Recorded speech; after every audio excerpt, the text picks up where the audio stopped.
Halo, salam damai sejahtera untuk Anda pemirsa live channel terkasih dimanapun Anda berada. Senang sekali saya Andi Warniel dapat menjumpai Anda kembali dalam program Renung.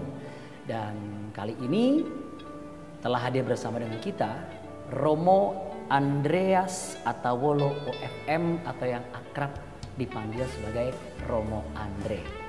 Shalom Romo, apa kabar? Shalom, kabar baik. Wah, kabar baik ya, puji Tuhan. Nah, pemirsa live channel terkasih, sebelum kita mulai perenungan hari ini bersama dengan Romo Andre, kita akan mulai dengan doa pembuka tentu saja yang akan dipimpin langsung oleh beliau. Silakan Romo. Saudari dan saudara sekalian, mari kita mengawali permenungan kita dengan doa. Dalam nama Bapa dan Putra dan Roh Kudus. Amin.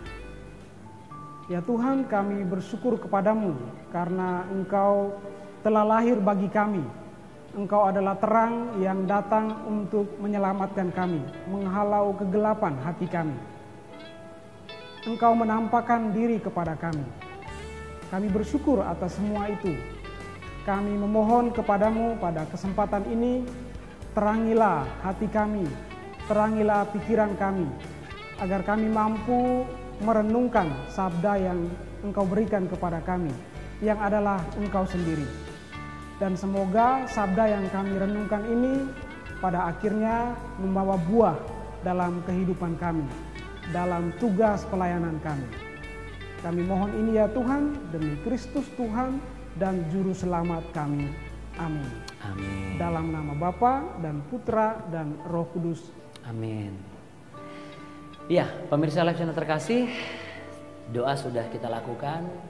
Hal berikutnya sebelum kita merenungkan sesuatu yang bisa bermanfaat untuk kita adalah pembacaan Injil yang terambil dalam Injil Matius.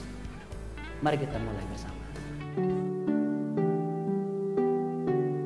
Tuhan sertamu dan sertamu juga. Inilah Injil suci Tuhan kita Yesus Kristus menurut Santo Matius. Dimuliakanlah Tuhan. Pada waktu itu, Yesus datang dari Galilea ke Sungai Yordan, menjumpai Yohanes minta dibaptis. Tetapi Yohanes mencegah dia, katanya, "Akulah yang perlu dibaptis olehmu, dan engkau yang datang kepadaku?" Lalu Yesus menjawab, katanya kepadanya, "Biarlah hal itu terjadi, karena demikianlah sepatutnya kita menggenapkan seluruh kehendak Allah." Dan Yohanes pun menurutinya. Sesudah dibaptis, Yesus segera keluar dari air, dan pada waktu itu juga langit terbuka. Dan ia melihat Roh Allah seperti burung merpati turun ke atasnya. Lalu terdengarlah suara dari surga yang mengatakan, "Inilah putra kesayanganku, ia berkenan di hatiku." Demikianlah Injil Tuhan. Terpujilah Kristus. Nah, pemirsa live channel, bagaimana rasanya? Memang kalau kita mau merenungkan, tentu kita harus perlu berdoa ya. Karena berdoa akan membuat kita masuk ke dalam satu dimensi yang lebih dekat dengan Tuhan. Betul sekali. Ya. Karena demikianlah juga Sang Juru Selamat lahir ke dunia untuk mendekatkan jarak antara kita dengan dirinya. Ya, yang mulia turun ke dunia. Mendatangi kita, menjadi dekat dengan kita. Betul. Dan kehadiran Sang Juru Selamat kalau biasanya dikenal dengan kelahiran Sang Juru Selamat, yaitu Natal, Hari Raya Natal, ya, Hari Raya, dan semua semarak. Ya. Nah, yang menarik pada episode kali ini adalah kita akan membahas mengenai bagaimana ada satu pesta nih, di mana seluruh gereja Katolik di dunia ini merayakan pesta yang namanya Kristus Tuhan yang dibaptis oleh Yohanes Pembaptis. Ya, betul sekali. Dan hari ini pula secara resmi menurut kalender liturgis adalah akhir dari masa Natal.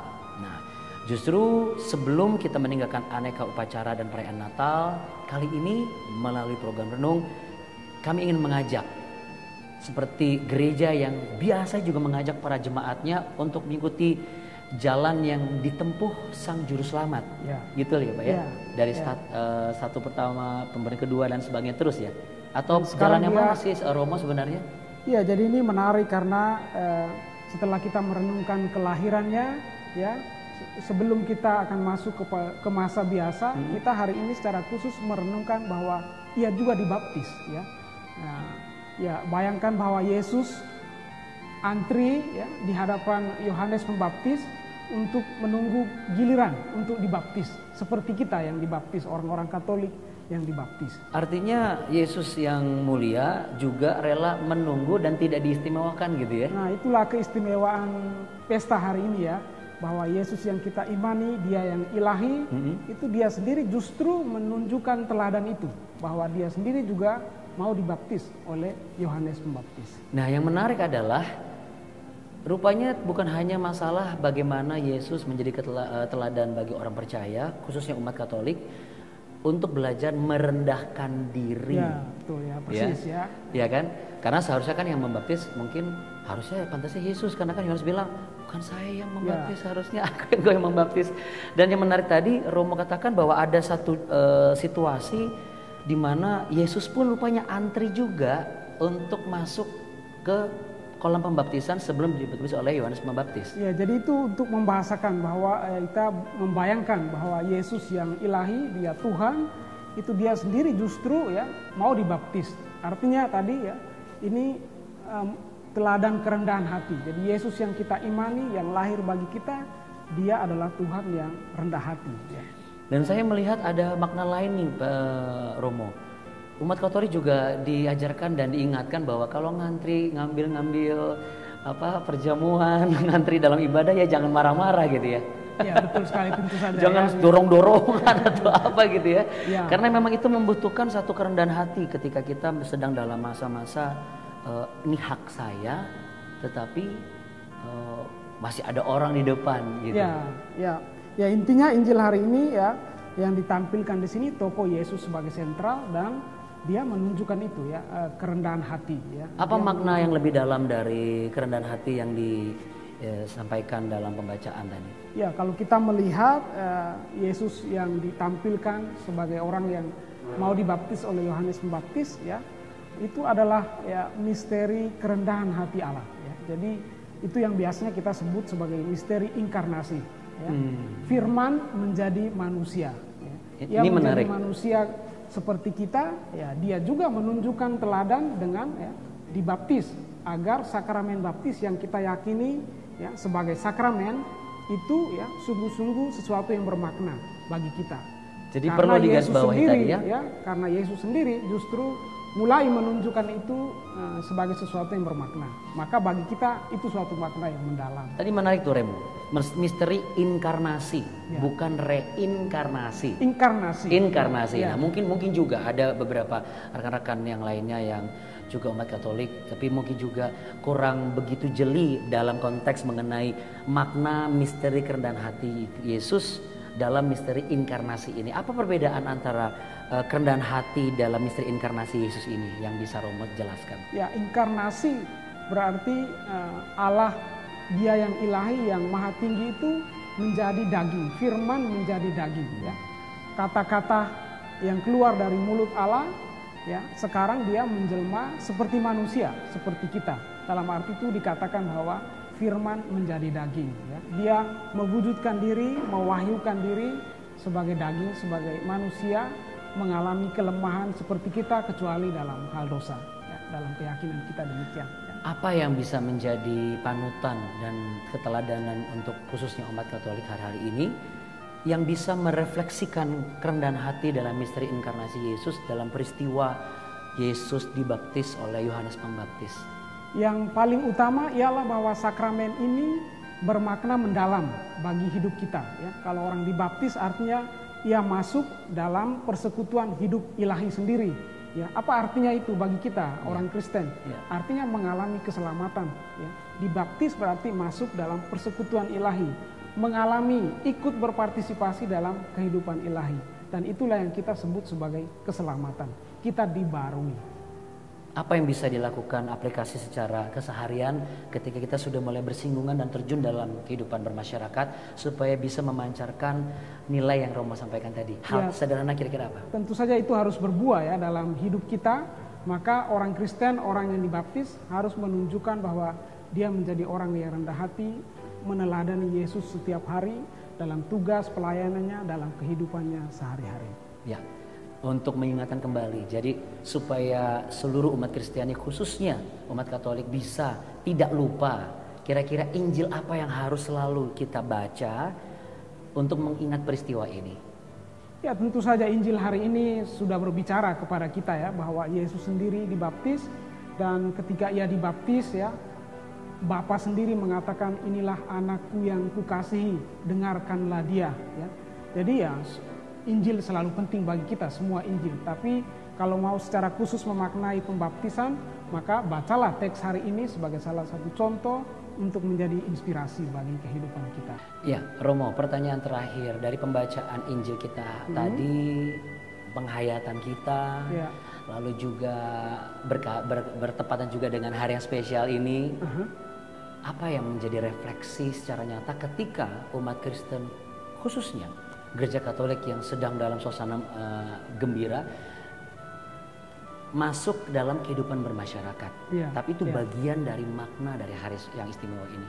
Iya, tentu saja kata kunci hari ini ialah baptis ya. Jadi kita diingatkan kembali akan janji baptis kita. Ketika orang dibaptis ya, dia membuat janji baptis, janji untuk melawan kuasa jahat, janji untuk melawan dosa, janji untuk melawan kuasa misalnya perjudian, kemarahan, ya, kerakusan dan sebagainya.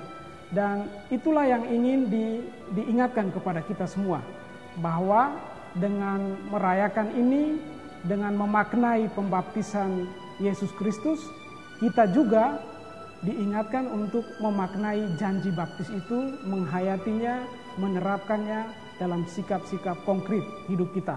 Sabar, ya, menahan diri dari nafsu-nafsu kejahatan dan dosa. Semua itu bentuk dari penghayatan kita, upaya kita secara konkret agar sakramen baptis itu sungguh-sungguh mewarnai dan membentuk diri kita.